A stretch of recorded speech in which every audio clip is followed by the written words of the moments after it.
আসসালামু আলাইকুম, সকলকে সাহারিন ন্যাচারালস ব্লগসে স্বাগত। দেখেই বুঝতে পারছেন আজকের বিকেলের নাস্তায় কি থাকছে। আজকের বিকেলের নাস্তায় থাকছে নরম তুলতুলে সুস্বাদু এই প্যানকেকটি। আর এই প্যানকেকটি দেখুন কতটা নরম হয়েছে এবং খেতে অনেক সুস্বাদু হয়েছে। তো চলুন আপনাদের সাথেও আমার এই ভিডিওটা শেয়ার করা যাক। প্যানকেকটি বানাতে তেমন কোনো উপকরণ লাগে না, খুব অল্প উপকরণে খুব অল্প খরচেই আপনারা এই প্যানকেকটি তৈরি করতে পারেন। তো এর জন্য আমি একটা ডিম নিয়ে নিয়েছি, ডিমটা সুন্দর করে ফেটিয়ে নেব।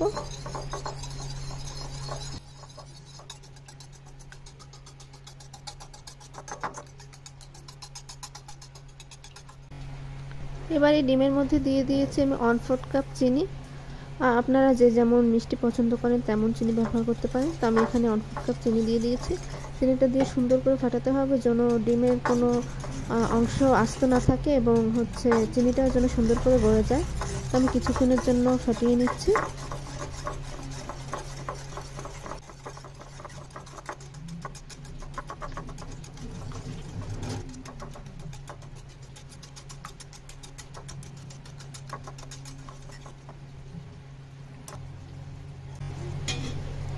এর মধ্যে আমি এবার দুধ দিয়ে দেবো এবং ভালো করে বিট করে নেব। তো আমি এর মধ্যে একটু একটু করে দুধ দেবো আর বিট করবো। এখানে আমি দুধটা কুসুম গরম দুধ ব্যবহার করছি, জাল করে রেখেছি, হালকা একটু গরম ছিল আর কি, সেই দুধটা ব্যবহার করছি। তো আপনারা যতটুকু বানাবেন সেই পরিমাণে দুধটা ব্যবহার করবেন, এটা আপনাদের পরিমাণ মতো।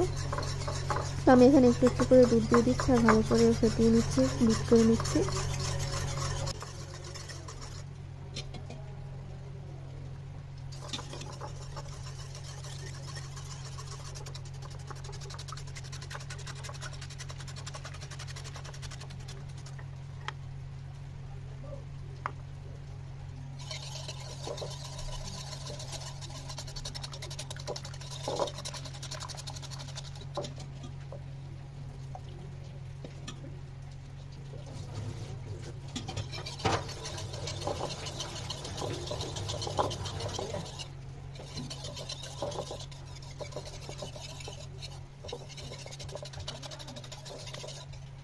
এখানে আমি আবার একটু অরেঞ্জ ফ্লেভার অ্যাড করে দেবো। আসলে ডিমে একটা গন্ধ থাকে, অনেকেই ডিমের গন্ধ সহ্য করতে পারে না বা অনেকের কাছে ভালো লাগে না। তো তারা এখানে ভ্যানিলা এসেন্স বা অরেঞ্জ ফ্লেভারটা দিয়ে দিতে পারেন। আমি এখানে অরেঞ্জ ফ্লেভারটা দিয়ে দিয়েছি, আমরা চাইলে ভ্যানিলা এসেন্স দিয়ে দিতে পারেন। তো এটা দিয়ে সুন্দর করে মিক্স করে নিতে হবে যেন সব জায়গায় মিশে যায়, মিশ্রণটা সুন্দর করে তৈরি হয়। এখানে আমি এবার দিয়ে দেবো 1 চা চামচ বেকিং পাউডার। আপনারা চাইলে বেকিং সোডা বা খাবার সোডা ওটাও দিয়ে দিতে পারেন। তো আমি এখানে বেকিং পাউডার দিয়ে দিচ্ছি। বেকিং পাউডার দিয়ে কিন্তু সুন্দর করে মিক্স করে নিতে হবে, বিট করে নিতে হবে, নাহলে কিন্তু এটা আস্তে আস্তে দলা বেঁধে থাকবে।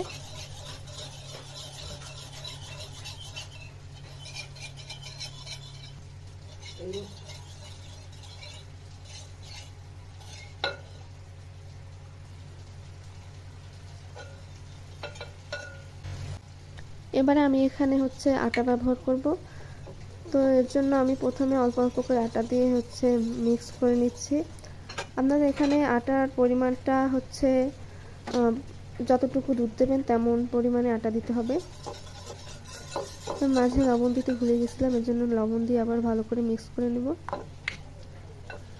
আসলে আমি এখানে 1 কাপ পরিমাণের মতো দুধ লাগছে আমার এখানে। তো আমি এখানে আমার 1 কাপের মতো আটা লাগতে পারে। তো এটা আমি মিক্স করব আর দেখব যে কখন ব্যাটারটা সুন্দর হবে।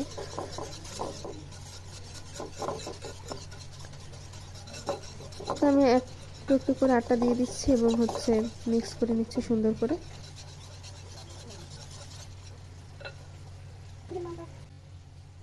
তো আমাদের এখানে কিন্তু ব্যাটারটা হয়ে গেছে। এবার আমি এখানে 1 টেবিল চামচ তেল দিয়ে আবারও সুন্দর করে মিক্স করে নেব।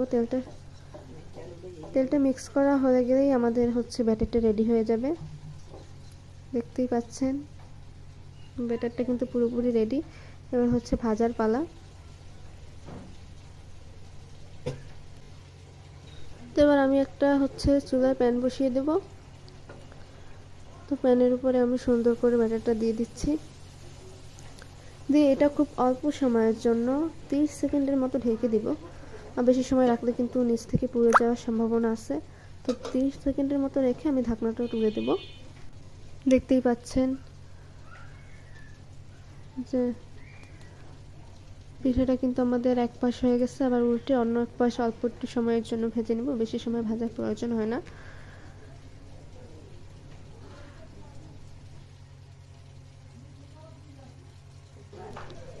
তো আগের ভিডিওটা কেটে গেছিল, এর জন্য আমি আপনাদের আরেকটা ভেজে দেখাবো।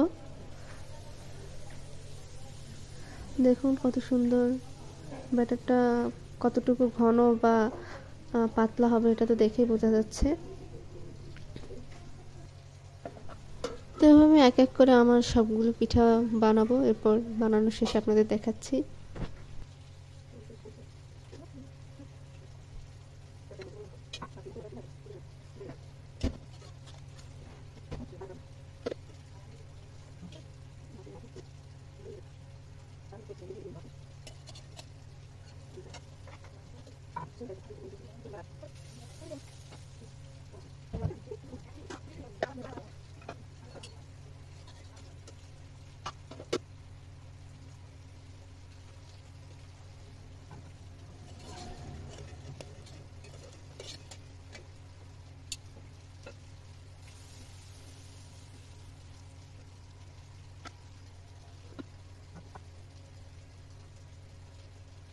তো আমার এক এক করে কিন্তু সবগুলো পিঠে ভাজা শেষ, দেখতেই পাচ্ছেন কত সুন্দর এবং দেখতে কত লোভনীয় হয়েছে,